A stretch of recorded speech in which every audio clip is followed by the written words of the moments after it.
நிச்சயமாக Praveenkumar, Mitchell Stark ஒரு வேகப்பந்து வீச்சாளருக்கு ஐபிஎல் வரலாற்றிலே 10 ஆண்டுகளிலே இல்லாத அளவுக்கு ஒரு மிகப்பெரிய அளவுக்கு இந்த தொகைக்கு ஏலம் எடுக்கப்பட்டிருக்கிறார்.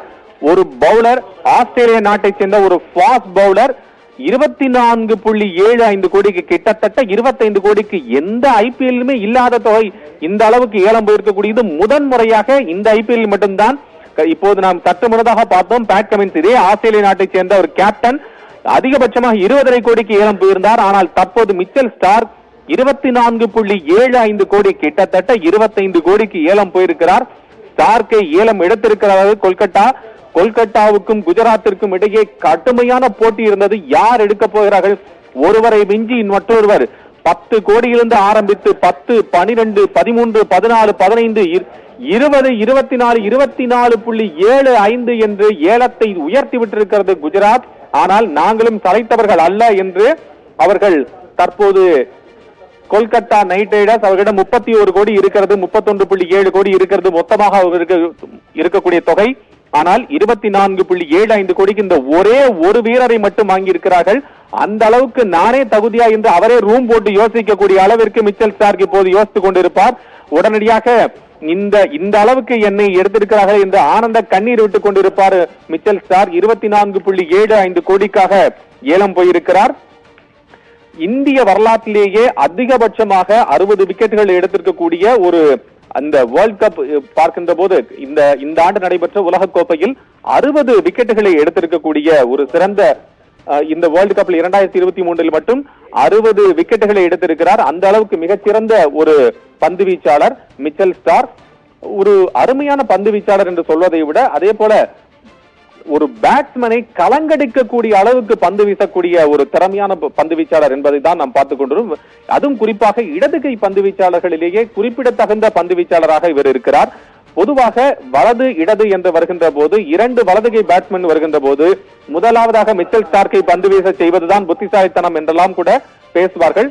குறிப்பாக இந்தியாவுக்கு எதிராக இவருடைய அந்த பவுலிங் உடைய வேகம் மிக சிறந்து இருக்கிறது. பவுலிங் கன்சிஸ்டன்சி மிக அருமையாக இருக்கிறது. லெப்ட் ஆர்ம் ஃபாஸ்ட் பவுலராக இருக்கிறார். பேட்டிங்கை பொறுத்த அளவுக்கு பெரிய அளவுக்கான பேட்டிங் இல்லை என்றாலும் கூட பவுலிங்கை பொறுத்த அளவுக்கு மிகச்சிறந்த ஒரு பவுலிங் பந்து வீச்சாளராக இவர் இருக்கிறார். டெஸ்ட் மேட்சை பொறுத்த அளவுக்கு 83 மேட்சுகள் விளையாடி இருக்கிறார். ஒன் டேயை பொறுத்த அளவுக்கு 121 போட்டிகள் விளையாடி இருக்கிறார். T20 பொறுத்த அளவுக்கு 58 போட்டிகள் மட்டும்தான் விளையாடி இருக்கிறார். ஆக 58 போட்டிகளில் மட்டும்தான் இவருடைய அந்த அனுபவமாக இருக்கிறது. 57 போட்டிகள் மொத்தமாக T20 இன்டர்நேஷனல் போட்டிகளை விளையாடி இருக்கிறார். அதே போல ஐபிஎல் பொறுத்தளவுக்கு வெறும் 27 போட்டிகள் மட்டும்தான் விளையாடி இருக்கிறார். 27 போட்டிகளை பொறுத்தளவுக்கு அவருடைய ஆவரேஜ் பார்க்கின்றோம். 27 போட்டிகளில் அவருடைய ஆவரேஜ் பார்த்தால் 13.71. ஆக அந்த அளவுக்கு இருக்கிறது. அதனால்தான் மிக மிக போட்டி போட்டுக்கொண்டு 13.71 ஆவரேஜ் இருந்தால், பொதுவாக 7-8 ஆவரேஜ் இருந்தாலே அவரை அதிக தொகைக்கு கொடுத்து ஏலம் எடுப்பது வழக்கம். ஆனால் 13.71 அவருடைய ஆவரேஜ் என்றால் பார்த்துக் கொள்ளுங்கள். அந்த அளவுக்கு சிறந்த பந்து வீச்சை கொண்டிருக்கிறார் மிச்சல் ஸ்டார்க்.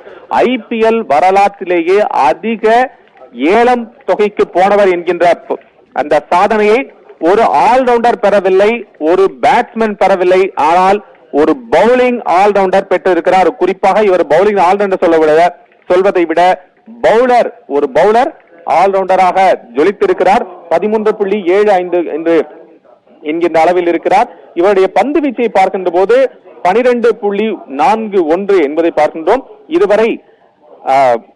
இதுவரை பவுலிங்கில் எத்தனை விக்கெட்டுகள்? 236 விக்கெட்டுகளை இவர் சாய்த்திருக்கிறார் ஒன் டேவை பொறுத்தளவுக்கு.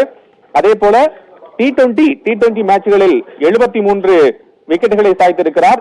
அதே போல ஐபிஎல் வரலாற்றில் 34 விக்கெட்டுகளை சாய்த்திருக்கிறார் என்பதுதான் இவருடைய சிறந்த பந்து வீச்சாக இருக்கிறது.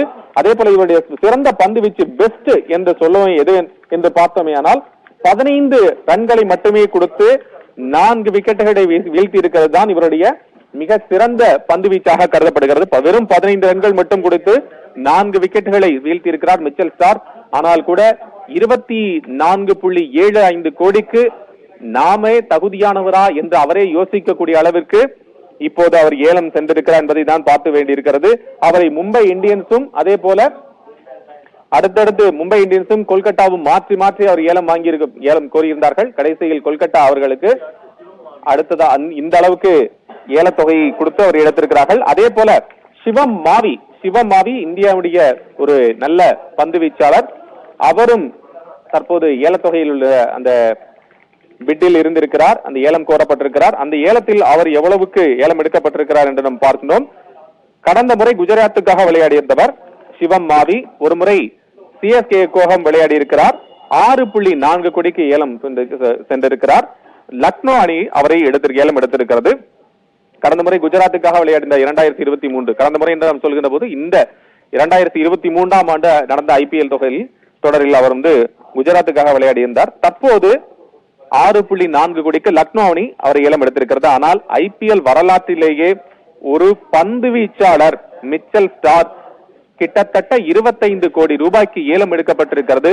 வரலாற்றில் மட்டுமல்ல, இதிலேயே இந்த தொடரில் மட்டுமல்ல, மொத்த வரலாற்று ஐபிஎல் வரலாற்றிலேயே இதுவரை ஐபிஎல் ஆரம்பித்து இத்தனை தொகைக்கு ஒரு வீரர் ஏலம் போனது இல்லை என்பதுதான் மிக முக்கியமாக பார்க்கப்படுகிறது. பிரவீன்குமார்.